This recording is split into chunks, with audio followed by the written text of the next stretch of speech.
Таны inbox мэйлэр чи ирдэг тий. Зарим нэг үсээгүй үед ирдэг янз бүрийн сурчлага мэйлүүд ирдэг. Хэн нэгэнд яг ийм асуудал тулгарч байгаа байх гэж бодож энэ танхимд байгаа хүмүүсийн хэдэн үн яг ийм бүр үсээ зулгахгүй ч гэсэн ямар ч хэлсэн нэг санаа бодол нь ингэж бухимддаг бай. Гараа өргөө. За гараа өргөөрэй. Хэд вэ харъя. За ерөнхийдөө дийл таалаар өгнө гэж байна. За тэгвэл та яг өөрийнхөө бизнесийг яг иймэрхүү байдлаар мэйл маркетинг хийж байна гэдэг төсөөлөг үзье. Тэгэхээр нэлээд зохимжгүй харагдаж байгаа гэх тийм ээ. За тэгвэл мэйл маркетинг гэхээр бид нар яг өсөг багт ингэж явуулаад байгаа энэ хэлбэр нь тийм соёлтой биш, тийм ч зөв биш арга техник юм болов. Хүмүүс яг өөртөө зориулж ирсэн тэр мэйлийг танай байгууллагаас ирж байгаа мэйлийг бүр эренгүүд баярлдаг, тэр агуулгыг уншаад сэтгэл нь хөдөлдөг, тэр мэйлийг бүр хадгалдаг болвол танай байгууллага жинхэнэ зөв мэйл маркетинг хийж ирсэн. Тэгэхээр мэдээж энэ хоёрын яг бүхэн энэ наан харагдаж байгаа хоёр дахь зурган дээр харагдаж байгаа юм шиг тийм сэтгэл төрүүлгээр маркетингийг илүү үр дүнтэй байх гэж бодож байна. За тэгээд би өөрийгөө танилцуулъя. Намайг Монголын ашиг гэдэг би түрүү хэлсэн сая танилцуулсан Dale Carnegie Training гэдэг олон улсын сургалтын байгууллагад маркетингийн менежерээр ажиллаж байгаа. Энд бүгдээр хамтдаа мэйл маркетингийг одооноос эхлээд их зөв соёлтой хийцгээе. Хэрхэн яаж хийх үү, ямар аргаар хийх үү, хэнд хийх үү те. Энд эхлүүл мэйл маркетингийг хийж байгаа маш олон туршлагатай байгууллагууд байгаа. Тэдний төлөөлөл болоод би бас энд гарч ирсэн байгаа те. Тэгэхээр бид хамтдаа тэрийг хийж байгаа бол тэрийг илүү үр дүнтэй яаж мэйл маркетинг хийх вэ гэдэг зүйлээр өнөөдөр ярилцах юм байна. За магадгүй мэйл маркетинг хийж эхлэх бол энэ судалгааг хараад үзээрэй. Хөрөнгө оруулалтын үр өгөөжөөр мэйл маркетинг баннер сурталчилгаанаас бараг 20 дахин илүү үр дүнтэй байдаг. Энэ бол олон улсын судалгаа. Өөрөөр хэлбэл та ямар нэгэн сайтн дээр баннер өдөрт нэг 150 мянга, магадгүй 200 мянган төгрөгөөр тавьдаг бол түүнээс чинь илүү үр өгөөжийг мэйл маркетингийн тусламжаар зөв явуулж чадах юм бол үр дүн 20 дахин илүү байж болно. Гэхдээ үнийн хувьд бол мэйл маркетинг хийхэд үнэгүй ч боломжууд байна, үнэтэй ч боломжууд байна. Үүний талаар илүү харцгаая. За, мэйл маркетингээр дамжуулаад бид нэр юу хийж болох вэ? Түрүү хэлсэн контент маркетингийн ажлуудаа мэйлээр дамжуулж хийж болно. Мөн шинэ одоо лид generation шинэ шилжмүүдийг танаа бүтээгдэхүүнийг сонирхож байгаа тэр сонирхсон хэсэг бүлэг хүмүүсийг мэйл маркетингээр дамжуулаад бид нэр тэр сан бүрдүүлж болно. Жишээ нь Dale Carnegie Training-ийн хувьд ном бол маш том контент байдаг. Хүмүүс мөнгө төлж ном. Манай контентыг авахын тулд мөнгө төлж шít. Тэр шиг танай байгууллагт ч гэсэн тэр үнцэнтэй контент гэж байх хэрэгтэй. Танай байгууллага яг үнэхээр хүмүүс мөнгө төлж авахгүй ч гэсэн хүмүүс өөрсдөө энэ бүр мэйлээр хүлээж аваа те энэ мэдээллийг байнга авахыг хүссэн тийм сонирхолтой контент байгуул бид нэр тэрүүгээрээ дамжуулаад тэр шинэ яг танай одоо сонирхож дараа бүтэнийг сонирхох хүмүүсийг бүрдүүлж болно. Жишээ нөгөө би яриад байгаа нэг таалт инглиш гэдэг сургалтын байгууллага хамгийн их түгээмэл хэрэглэгддэг 2000 үгийг татаж авах бол та ингээд мэйл хийгээ бүртгүүлээ татаж аваарай. Тэрэнд хэн бүртгүүлэх вэ гэхээр мэдээж англи хэл сурах хэрэгцээ шаардлагатай яг л нөгөө зорилттой бүлгийн хүмүүс байгаа байхгүй. Тэгэхээр бизнесийн байгууллага танай байгууллагад яг ямар агуулга байж болох вэ? Имэйл маркетинг яаж хийж яг энийгээр хослуулаад тэр сонирхох бүлгийн хүмүүсийг цуглуулах уу гэдгийг хийж байна. Мөн дээрээс нь харилцагчдаа нэгэнт одоо танай бүтээгдэхүүнийг худалдаад авчихсан хүмүүс гэж байна. Тэр хүмүүс рүү зөвлөгөө, янз бүрийн мэдээлэл явуулж болно. Бараа бүтээгдэхүүн хэрэглэх зааварч гэдэг юм. Эсвэл янз бүрийн одоо аяллаа компани гэхэд ийм одоо аялал гарахад одоо ийм юу хэрэгслүүд хамгийн их түгээмэл хэрэг болдог ч гэх юм уу тийм. Янз бүрийн зөвлөгөө. Дээрээс нь зур сурталчилгаа урамшуулад дотор нь багтаач. Имэйл маркетинг зөвхөн энэ ч биш олон боломжуудыг та бүхэнд санал болгож болдог. За, имэйл маркетинг хийх хамгийн эхний алхам хэрэг хийгээд эхэлсэн бол мэдээж ойлгомжтой. Хамгийн эхний алхам бол бид нэр хамгийн багадаа 500-аас дээш хүнтэй бол бид нэр програм хэрэглэх нь хамгийн зөв зүйтэй арга. 500-аас бага бол бид нэр өөрсдийнхөө веб маилээр ч юм уу эсвэл өөрсдийн боломжин дээр тулгуурлаад нийлээд харилцагчтайгаа мэдээлэл солилцоод хийж болно. Хамгийн ихний зүйл нь танд email маркетинг хийж эхлэхэд зорилттой хэрэглэгч. Тэднийг тодорхойлох хэрэгтэй. Яг ямар хүмүүс байх вэ?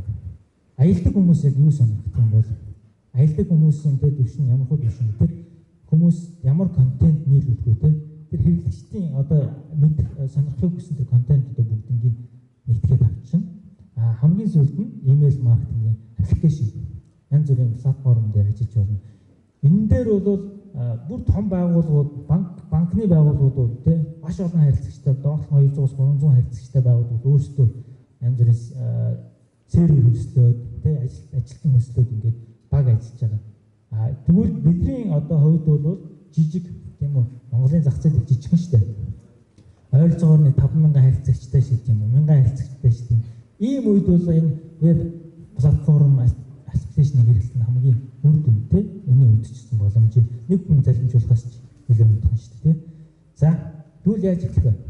Энэ дээр санал болгож байгаа надад би өнөөдөр хүртэл янз бүрийн мэйл аппликейшн, мэйл платформыг хэрэглэж үзсэн. Эндээс санал болж нэг 4 аппликейшн байгаа. Эхний энэ хоёр нь болохоор мэйл маркетинг эхлүүлэхэд та үнэгүй хэрэглэж болно. Яг одоо энэ сайтаар ороод өөрсдөө аккаунтыг нээгээд та эхнийх нь мэйл жид гэдэг програм байна. Энэ болохоор хэдэн ч хүн бүртгүүлж болно.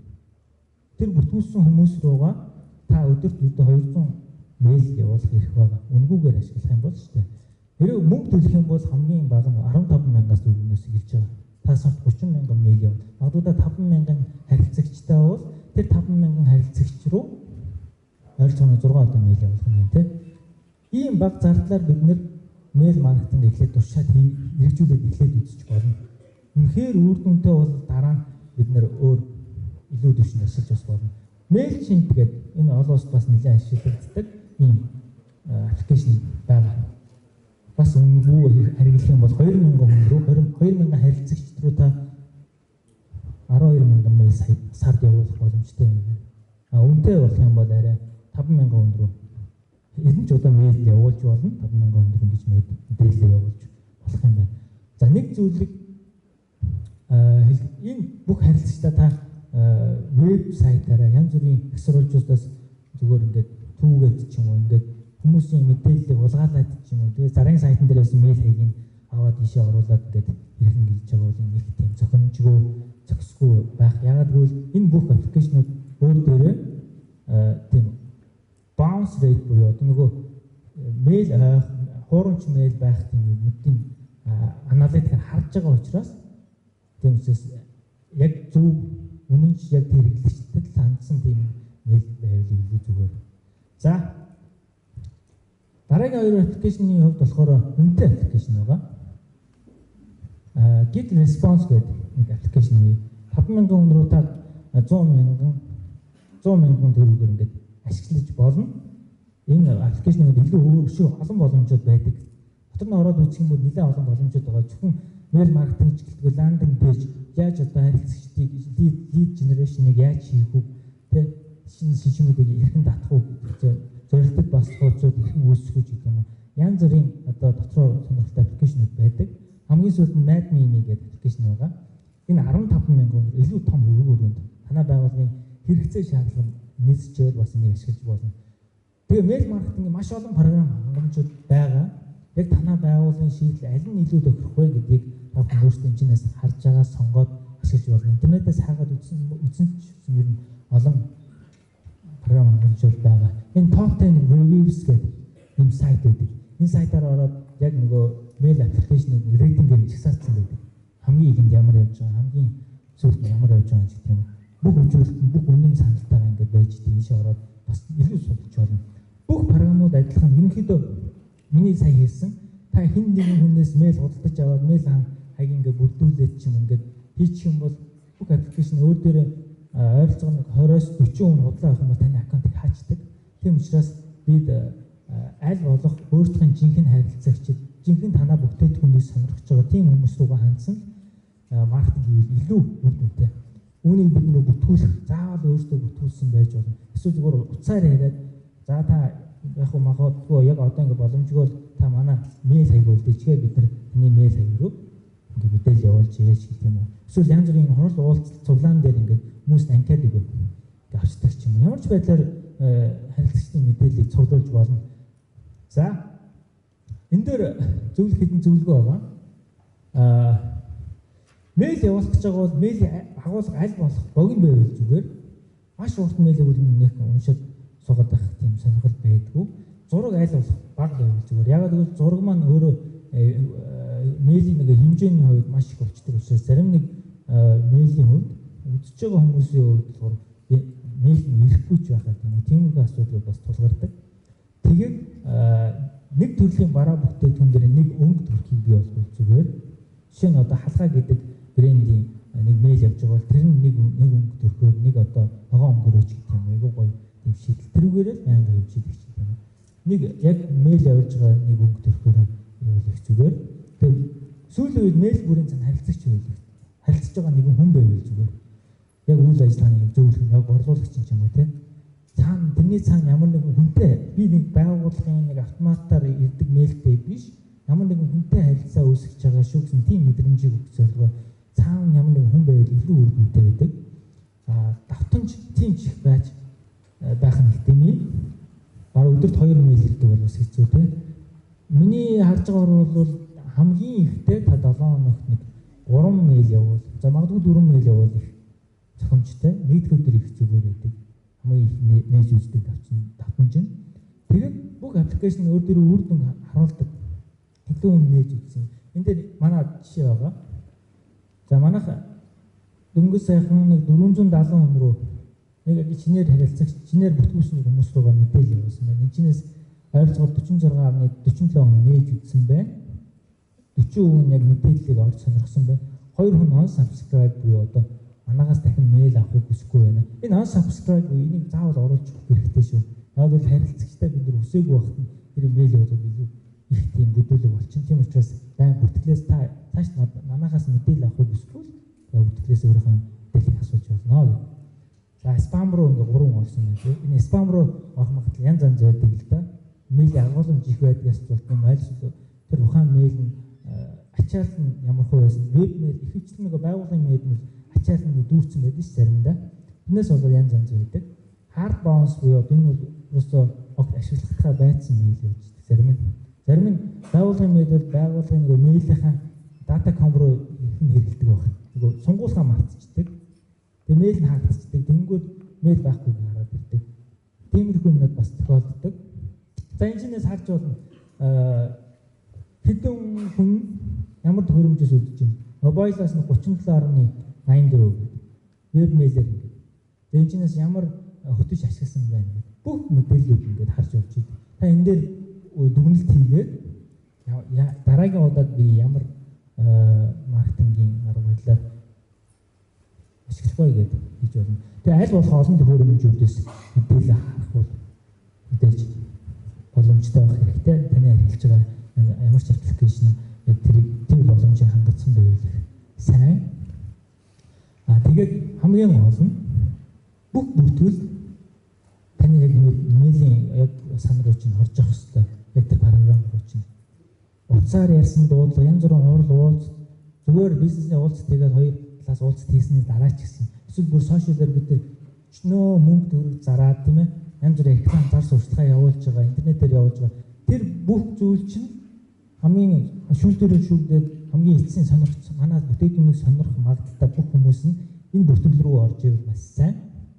Тэгээд сайтн дээр яг энийг бас холбож өгөх хэрэгтэй. Та манахаас зөвлөгөө мэдээлэл эсвэл ийм контент авахар бол гэдэг ч юм уу. Эсвэл манай мэдээллийг цаг тухай бүрт авахыг хүсвэл ингээ бүртгэлээр ингээд нүүр хуудсан дээр байвал их зүгээр. Ингээд бид нар энэ лидүүдийг нэг ингээ бүртгэлд оруулаад бизнестэй ашиглах юм бол манай байгууллагууд борлуулалт бол 20% нэмэгддэг гэсэн үзүүлэлт байна.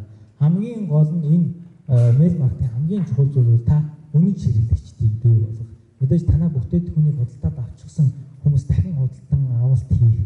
Эсвэл юу танаа байгууллага зах зээл дээр шинэ бүтээгдэхүүн танилцуулах гэж байгаа бол тэрэндээ зориулаад имэйлээр яг үнэн хэрэглэгчд рүүгээ мэдээлэл явуул судалгаа авч гэдэг юм. маш олон байдлаар энэ email маркетингийг ашиглаж болно. Би бэлтгэлдээ яг ашиглахад юу хийх вэ гэдгийг та бүхэн сая харуулсан тийм ээ.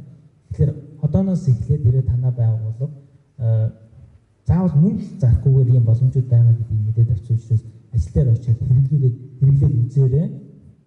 Хамгийн гол нь соёлтой зөв боловсон ийм хэрэглээл дэмжээрэй. Ялангуяа их судалгаанд хамтдаа хөгжих гэдэг бол маш чухал.